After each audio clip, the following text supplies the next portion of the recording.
नमस्कार दर्शक बंधु मोर ए राशिफल कार्यक्रम रे आपण मानक स्वागत। एही भिडियोटी कर्कट राशि व्यक्ति विशेष मान पई अत्यंत खास हेबा पई जाउची।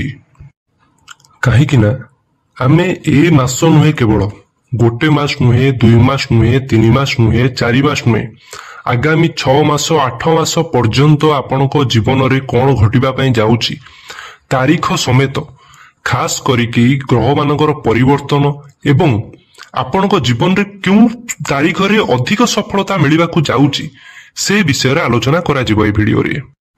तेणु वीडियो को स्किप न करिकी शेष पर्यंत देखंतु आपण निश्चय भाव रे जानि परिबे एवं शेष को उपाय मध्यम कहिबे जोटा कि ग्रह मानको आमे निश्चित भाव रे किछिटा मात्रा रे टाली परिबा। आगामी किछि मास पर्यंत कोन ग्रह आपनकर चेंज होउची परिवर्तन करूची आपनकर स्वास्थ्य रे कोन प्रभाव पकोउची आपनकर शिक्षा रे कोन प्रभाव पकोउची आपनकर व्यक्तिगत जीवन रे कोन प्रभाव पकोउची से विषय रे हम आलोचना करिबा। आपनकर दाम्पत्य जीवन आपनकर लव रिलेशन रे आपनकर बिजनेस रे आपनकर सबु क्षेत्र रे तारीख सहित आपनकर कोन परिवर्तन हेबा पई जाउची केते सपोर्टिव रहउची केते नेगेटिव रहउची से विषय रे हमें तारीख सहित हमें आलोचना करिबा।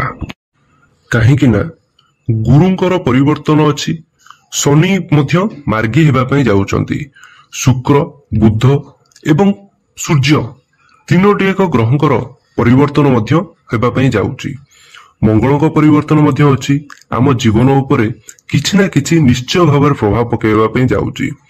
तेणु वीडियोटी आगु को बढ़िया पूर्वरु जदि मोर एही चैनल को सब्सक्राइब करिना सब्सक्राइब करिनियंतु कमेंट रे मतामत जणांतु एवं बेल आइकन को क्लिक करंतु जहा फल कि सर्वप्रथम वीडियो आपन पाखरे पहुंची परिबो। कर्कट राशि जदि देखिबा प्रथमे आपनकर शनि महाराज शनिंकर नवम गृह रे आपनकर भाग्य स्थान रे अवस्थान करिसंती। सबुठु भलो कथा हला शनिंकर कोनोसी साढ़े साथी किंबा ढैया आपनकर राशि रे नाही। शनि सप्तम गृहर स्वामी भाग्य स्थान रे बसिचंती। आपनको लाइफ पार्टनर रो आपनको जदि मैरिज अछंती आपनकर सामना वाला रो भाग्य रे आपनको सामना वाला भाग्य रे एवं प्रोफेशनल लाइफ रे व्यक्तिगत जीवन रे एवं कैरियर रे मध्य उन्नति देखा जाउची ग्रोथ हेबो। जदि पूर्वरु किछि समस्या थिला कैरियर को नै कि आपनकर किछि प्रोफेशनल लाइफ की नै कि निज भितरे कोनोसी ना कोनोसी माने कोनती झगड़ा झाटी थिला ये सब आपनकर दूर हेबो एवं कैरियर रे उन्नति देखा जाउची। खास करिकी जदि आपनको मन रे कोनोसी प्रकार आइडिया किंबा बिजनेस आपनको मन रे खास करिकी आपन मन रे कोनोसी प्रकार आइडिया क्रिएटिविटी आइडिया बिजनेस को नै कि आइडिया आसुची कैरियर को नै कि आगु को बढ़िबा को चाहउचंती ताहाले मध्य आपन पई मध्य बेटर अछि भलो अछि। किंतु शनि वर्तमान शनि को ढैया आ शनि को साढ़े साथी नाही किंतु वर्तमान बकरी अवस्था रे अछंती 27 नवेम्बर पर्यंत बकरी अवस्था रे अछंती। तापर 27 नवेम्बर पर मार्गी होई जिबे। आपन को दुईटी जिनिस ऊपर ध्यान दबार अछि। गोटे हला आपन को मैरिज लाइफ रो पार्टनर को किछि हेल्थ ऊपर आपन को माने आपन को सामना वाला रो हेल्थ ऊपर बेसी नो माइनर जोटा कि किछि किछि समय रे जॉइंट पेन होबा से आंठू रिलेटेड हो कोहुणी हो कोनोसी बैक पेन भली समस्या हो कोनोसी पेट जनित समस्या हो आ ऊपर टिके ध्यान दबार अछि। आपन बेसी मेजर होबनी मु कहूनी जे बेसी मेजर होबो अल्प मात्रा रे किछि किछि समय पई देखा देई पारे। राहु आपन को राशि रे अष्टम गृह रे अवस्थान करिसंती। आपन कोनोसी मैनेजमेंट क्षेत्र रे मैनेजमेंट फील्ड रे जदि अछंती टारगेट फील्ड रे काम करूचंती टारगेट बेस रे काम करूचंती आपनकर टारगेट मध्य पूरा हबो आपनको अचीवमेंट मध्य मिलिबार संभावना रहउची। राहु जेहेतु अछंती मु सबले कहि रखिची आपण शार्प माइंडेड हेबे माने आपनकर ओडे बुझामणा परिपक्वता केमिति कथा कहबे कम्युनिकेशन स्किल्स माने सेटा मध्य डेवलप हेबो। ए समय रे आपनको चालाक बनेइबे चतुर बनइबे आपण केमिति कथा कहि कि आदाय करिवे काम को सेटा आपनको भलो भाबरे कौशलटा जणा जिवो। आपणकर टेक्निकल फील्ड रे खास करी जे कोनोसी टेक्निकल फील्ड रे भी अछंती आपनको सफलता मिलिब निश्चय जेकोसी इंजीनियरिंग फील्ड रे थांतु जेकोसी जानवाहन रे थांतु लुहा जिनिस रे थांतु कोनोसी मेसिन रिलेटेड थांतु सेथिरे मध्ये आपनकु सहायता मिलिबो। किंतु एठी गोटे कथा कहिराको चाहिबी जेतेबेले आपण बाहर को जाउचंती आपण जेतेबेले बाहर को जाउचंती बाय चांस केतेबेले जानवाहन आपनको संगे कोनोसी कारणरू धक्का जदी हेई जाउची सामना बाला प्रति आपण जुक्ति तर्क करंतु नाही। आपण चुप रही जातु से समय रे जेते संभव आपण पई बेटर होबो नाही तो जुक्ति तर्क झगड़ार सम्मुखीन होई पारंती। एबे हमें कथा हबा जो तारीख रु आपणकर माने सक्सेसफुल आरंभ हेबो आपणको परिवर्तन करैबो से तारीख आपण पई सबुठु उत्तम समय होउची 14 सेप्टेम्बर परठारु। काहे कि ना 14 सेप्टेम्बर को मंगल ग्रह कर्कट राशि पई जोगकारक अटंती जोगकारक ग्रह माना जाई थाए। काहे कि ना से होउचंती दशमाधी स्वामी एवं पंचमर स्वामी मध्य अटंती। दशमर स्वामी भी अटंती पंचमाधी स्वामी भी अटंती। कर्कट राशि पई कर्कट लग्न पई मध्य मंगल 14 सेप्टेम्बर को मंगल तृतीय रे रहिबे दशम स्थान को देखिबे माने दशम स्थान होइथाय कैरियर स्थान होइथाय आमर कर्म क्षेत्र रो ग्रह होइथाय। आम कर्म क्षेत्र को पूरा नजर रहिबो मंगल को दृष्टि रहिबो। जदि कहार प्रश्न थाए कि मोर जॉब केबे लागिबो जदि केही जॉब करि नाहंती जॉब पई प्रयास करूछंती जॉब केबे लागिबो चिंता करूछंती किछि रिप्लाई मिलुनी आपनको पॉजिटिव आंसर मिलुनी 14 सेप्टेम्बर परठारु 15 नवेम्बर भितरे आपनको कोनोसी ना कोनोसी पॉजिटिव आंसर मिलिबो पूरा सपोर्टिव रहिबो आपणकर खास करी 15 नवेम्बर भितरे कोनोसी ना कोनोसी कार्य लागिबार संभावना अधिक मात्रा रे देखा जाउची।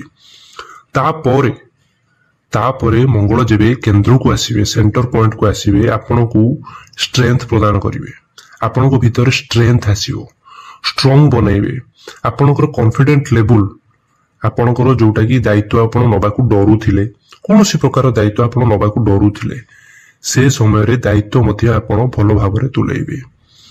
खास करी चाहिबी जदि आपण स्टडी को नै जदि कोनोसी भी फॉर्म फिलअप हो आपण एडमिशन हो कोनोसी प्रकार सरकारी एग्जाम हो किंबा प्राइवेट एग्जाम भी हो आपण पई बेटर समय मध्ये रहइबो 14 सेप्टेम्बर परे 15 नवेम्बर भितर बहुत भलो समय अछि आपनकर स्टडी को नै पाठ पढ़ा को नै कंस्ट्रक्शन रहिबो। जदि दूर यात्रा जोग भी आपनकर बनुची जदि चाहुचंती घर लोकेशन रु बाहर को जिबा पई पाठ पढ़िया पई सेठी रही के हॉस्टल रे पाठ पढ़िया पई चाहुचंती आपनको घरु सपोर्ट मिलु नथिला से मध्य आपनकर बापा मां आपनको सपोर्ट देबे समय रे।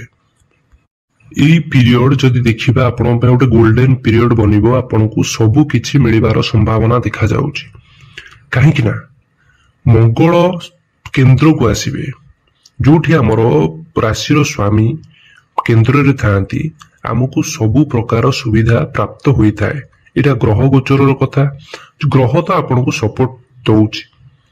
जदि कहार प्रश्न थाए संतान को नेकी बहुत दिन धरी कनसीप रहु नथिला आपण चाहुथिले किंतु आपनको हो नथिला संतान प्रति हो नथिला आपण पॉजिटिव आंसर मिलु नथिला आपण चाहुथिले संतान को नेकी बहुत चिंतित मध्य थिले आपनको संतान को नै मध्य समय बहुत भलो रहिबो 14 सेप्टेम्बर परठारु खास करिकी लव रिलेशन मध्य आपणकर प्रेम संपर्क मध्य काहे कि ना सबुले कहि रखछि पंचम गृह होइथाय हमर संतान मध्य देखा जाइथाय शिक्षा मध्य देखा जाइथाय लव रिलेशन प्रेम संपर्क मध्य देखा जाइथाय। तेणु करी ये तीनोटी जाक जिनिस आपण लव रिलेशन आपणकर संतान भाव आपण स्टडी को नै तीनोटी जाक जिनिस आपण पई बहुत बेटर होबा पई जाउची। आपण को पूर्वरु जदि कोनोसी प्रकार समस्या थिला लव रिलेशन को नै प्रेम संपर्क को नै सामना वाला आपण को चिड़चिड़ी होउतिले आपण कथावार्ता मध्य बंद हो जाइथिले ए समय रे आपणकर पैच अप हो जो कहंदेनी माने निज भितरे बॉन्डिंग आरंभ होबो। जदि कथावार्ता बंद होइथिला से तांको तरफरु आपण को आडू कथावार्ता करिवे किछि भी आपण गिफ्ट प्रदान करि पारंती एई भली आपणकर कोऑर्डिनेशन बनी रहिबो निश्चय। आउ गोटे तारीख हला ଆପଣଙ୍କ ସମ୍ପର୍କକୁ ଆହୁରି ମଜବୁତ କରାଇବ, ଶିକ୍ଷାର ମଧ୍ୟ ମଜବୁତ କରାଇବ। ଯେବେ ମଙ୍ଗଳ ଏଠି ଦେଖାଯାଉଛି ବିଛା ରାଶିରେ ଯେବେ ପ୍ରବେଶ କରିବେ 28 ଅକ୍ଟୋବରକୁ ମଙ୍ଗଳ ନିଜ ଗୃହକୁ ନିଜ ରାଶିରେ ପ୍ରବେଶ କରିବେ। କାହିଁକି ନା ପଞ୍ଚମ ଗୃହର ସ୍ୱାମୀ ପଞ୍ଚମ ଗୃହରେ ରହିବେ, ନିଜ ଗୃହକୁ ହିଁ ଦେଖିବେ। ନିଜ ଗୃହକୁ ଯେଉଁମାନେ ବି ଯୋଉ ଗ୍ରହ ନିଜ ଗୃହକୁ ଦେଖିଥାନ୍ତି ସେ ନିଶ୍ଚିତ ଭାବରେ ଭଲ ଫଳ ମିଳିଥାଏ ନିଶ୍ଚୟ। ତାପରେ ଆପଣ ଫ୍ୟାମିଲି ପ୍ଲାନିଂ ପାଇଁ, ଆପଣଙ୍କ ଲଭ ରିଲେସନକୁ ନେଇକି ସେତେବେଳେ ତ ବହୁତ ଭଲ ଅଛି। 28 ଅକ୍ଟୋବର ପରେ ଆହୁରି ବେଟର ରହିବ ପୁରା ଡିସେମ୍ବର ପର୍ଯ୍ୟନ୍ତ। ଆଗକୁ ମଧ୍ୟ ଆପଣଙ୍କର ସୁଧାର ଆସିବ। 28 ଅକ୍ଟୋବର ପରେ ଆହୁରି ବେଟର ରହିବ ଆପଣଙ୍କ ସମ୍ପର୍କ। ଏବଂ ଷ୍ଟଡିରେ ମଧ୍ୟ ସନ୍ତାନ ଭାବୁ କୌଣସି ଫ୍ୟାମିଲି ପ୍ଲାନିଂ ଯଦି ଚାହୁଁଛନ୍ତି ଧାର୍ମିକ କ୍ଷେତ୍ରକୁ ଯିବା ପାଇଁ, କୌଣସି ଦିନରୁ ପ୍ଲାନିଂ ବନଉଥିଲେ ବୁଲାବୁଲି କରିବା ପାଇଁ ହେଇପାରୁନଥିଲା, କୌଣସି କ୍ରୟ କରିପାରୁନଥିଲେ ଲାଇଫ ପାର୍ଟନରଙ୍କ ସାଙ୍ଗରେ ମିଶି କୌଣସି ଜିନିଷ ଡେକୋରେଟର ଆଇଟମ ହଉ, ସାଜସଜ୍ଜା ଆଇଟମ ହଉ ଆପଣ କିଣି ବି ପାରନ୍ତି, କ୍ରୟ ଏଠି ଦେଖାଯାଉଛି। ଆଉ ଗୋଟେ ଗ୍ରହ ଆପଣଙ୍କ ରାଶିକୁ ସପୋର୍ଟ ଦଉଛି କିଛି ସମୟ ପାଇଁ, ବେଶୀ ସମୟ ଇଏ ରହିବେନି, ଯେତିକି ସମୟ ବି ରହିବେ ଆପଣଙ୍କ ପାଇଁ ବେଟର ଫଳ ମିଳିବ ନିଶ୍ଚୟ। ସେ ହେଉଛନ୍ତି ଗୁରୁ ବୃହସ୍ପତି ଜୁପିଟର। ସେ ଆପଣଙ୍କର କିଛି ସମୟ ପାଇଁ ଟ୍ରାନଜିଷ୍ଟ କରିବେ ଆପଣଙ୍କ ରାଶିକୁ। 20 ଅକ୍ଟୋବରକୁ ପ୍ରବେଶ କରିବେ, ପ୍ରଥମ ସ୍ଥାନକୁ ଆସିବେ, ପ୍ରଥମ ଗୃହକୁ ଆସିବେ ଏବଂ ଉଚ୍ଚସ୍ତର ହେବେ। ପ୍ରଥମ ଗୃହରେ ଆସିକି ସେ ନିଜେ ଉଚ୍ଚସ୍ତର ହେଇଯିବେ। ଯେହେତୁ ଉଚ୍ଚସ୍ତର ହେବେ ଆପଣଙ୍କ ପାଇଁ ମନରେ ଆକାଂକ୍ଷା ସେ ସମୟରେ ବଢିବ।